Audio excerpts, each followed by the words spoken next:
May Allah grant us Jannah, and all those that are striving to be good, to be upon good, to please the Creator before they meet the Creator, and to do His will, not their desires. And we got to tell the truth. We said we're going to answer some questions, but I got taken away with the topic Jannah. I know. I love talking about it. So, and hopefully, inshallah, some of these questions now can be already answered, because the person who's saying, I want to be religious, but something is stopping me, hopefully they heard about Jannah. Maybe it's motivation. This would be a motivation. Maybe it's now. bad company. Maybe it's laziness. Maybe it's your addiction to entertainment. Turn the thing off. Erase the games off your phone, for God's sake.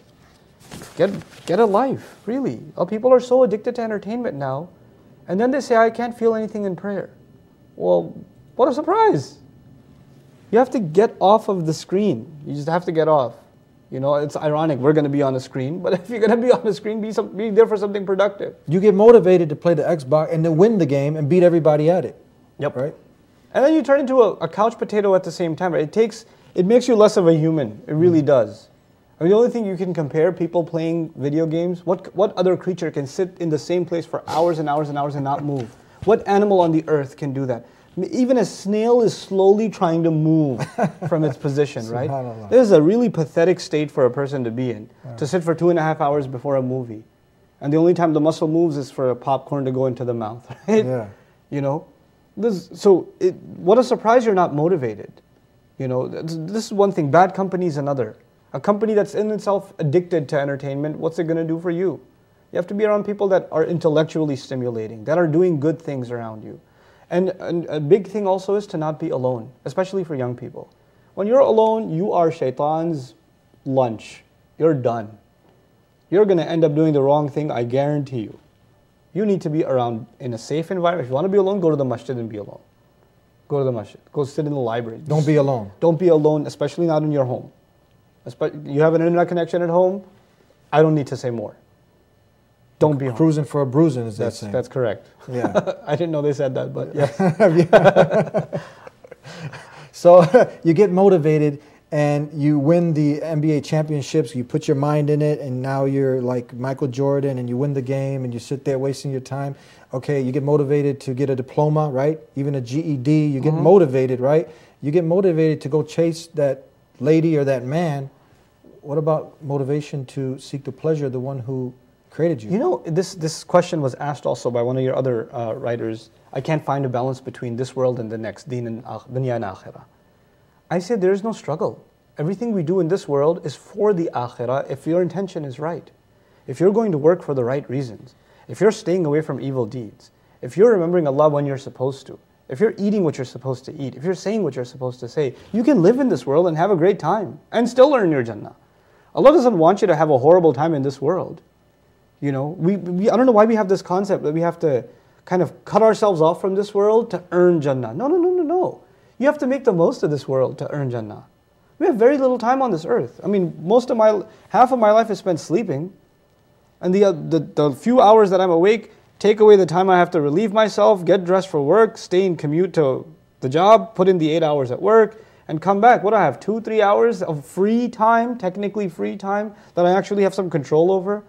How about I make the most of that free time? You know, that could change my life. Those few hours that you have free after work, or that commute to work instead of listening to useless news, you know, about the weather and the Dow Jones Industrial Average. How about you listen to something productive in that time? Listen to some Quran, listen to something that will increase your knowledge. Listen to, you know, a good discussion that will help you understand things better. Memorize du'as at that time. Do something more productive. And in your free time, do good things. Make a routine out of going to the masjid regularly. You know, every Isha, you catch every Isha. Before you start your work day, you catch every Fajr in the masjid.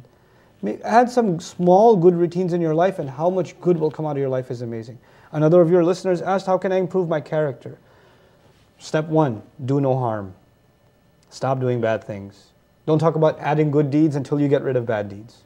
You know, you can't talk about giving a patient medicine until you stop the bleeding first. It doesn't make any sense, you know. So you got to stop the entertainment addiction. You got to stop the watching the filth. You got to start lowering your eyes when you're walking down the street, because you're becoming less of a human every time you stare at a woman and you stare at her like she's a piece of meat, like she's an animal. That just means you've lost respect for a fellow human being. That's all that means. To you, that's nothing but You're looking at her like an ape looks at like a female ape. Like a dog looks at a female dog. That's all you've turned into, an animal. Regain your humanity first and then embellish, beautify your life with good deeds. Do simple, small things. Perfect your prayer, memorize a few supplications, try to, be honest in your workplace, be kind to your mother. These are not complicated things. This is what the Creator wants from us. That's all He wants. But if someone says, why? Why does He want this from me? What is it? Is this benefiting Him? That's a great question. Everything Allah wants from us, one of His names is Al-Ghani. Ghani means someone who doesn't need anything. And He told us that in an ayah in which He basically told us to do certain things, and He says, فَهُوَ الْغَنِي, and He's free of need. وَأَنْتُمُ الْفُقَرَاء, you're the ones that are bankrupt. Now, in that ayah, He doesn't need anything, and we need everything, because we're bankrupt. And then He told us to do a few good deeds. And if you do a few good deeds, He will make you ghani. He'll make you free of need. He'll shower you with blessings. Not only are good deeds beneficial to us because they in and of themselves are like medicine, but they bring with them bonuses in this world and the next world. You be kind to your mother and you never know. You were looking for a job forever and you're also mean to your mom. You start being kind to your mother and mysteriously you get a call back. I want you to come in for an interview. The blessings of being kind to your mother. One good deed will open up other doors for you. This is what Allah does in this world. Whoever becomes conscious of Allah, يَجْعَلْ لَهُ مَخْرَجًا. He starts making doors open for them, making a way out for them. وَيَرْزُقُهُ مِنْ حَيْثُ لَا يَحْتَسِبُ. He starts providing him from where he couldn't even imagine. All because this person became conscious of Allah. Right? That's all Allah is asking us of. And He's asking us for us to make our life better. Last comment, Allah says, people say, what does God want? It's a really fundamental question. What does God want? There's a few ayat that tell us the answer. One of them is, يُرِيدُ اللَّهُ لِيُخَفِّفَ عَنْكُمْ وَخُلِقَ الْإِنسَانُ ضَعِيفًا. Allah wants to lighten your burden. And the human being was created weak. You think you're making your life easier by partying? You're making it harder. I want ease for you. I want to take the burden off of you. You just don't understand it. You're too weak. Subhanallah. So, paradise, that's the GPS, what we should have it set for. Get there.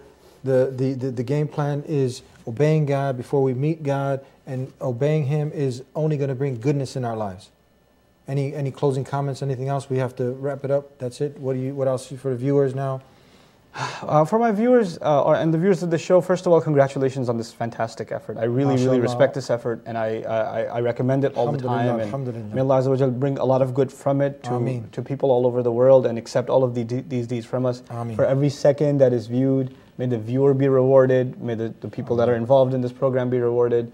Inshallah ta'ala, this becomes our ticket to paradise. Ameen. Ameen. We collect the checks later, inshallah ta'ala. So that's one thing I really wanted to share. The second thing I wanted to share is that this kind of effort, it should inspire even the viewers that are in our audience to become more motivated to do good deeds. How small efforts, things like YouTube, how they've transformed the world, right? Small things like Twitter, where you just put a little hashtag and can create revolutions in the world now. So don't underestimate the value of small deeds. You might think it's just an hour worth of effort, 20 minutes worth of effort, but when Allah empowers that deed, it can change the world.